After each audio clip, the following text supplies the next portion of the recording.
Hey there, in this video I'm going to share with you how you can do a hard reset for JBL Tune 570 BT or 560 BT. So there are like two ways how you can do it actually. So first have them turned on, and when you're gonna have them turned on, you want to first try to hold the minus and plus button together.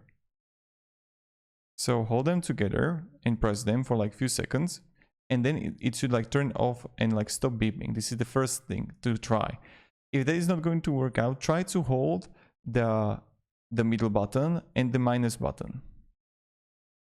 And then middle button and plus button. Like try everything. So this is another thing that you can try. And then the middle button and plus button holding together.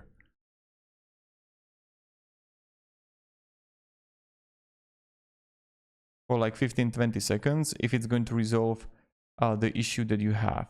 And then what you can also try is like forget it in your phone, and this is something that you can do.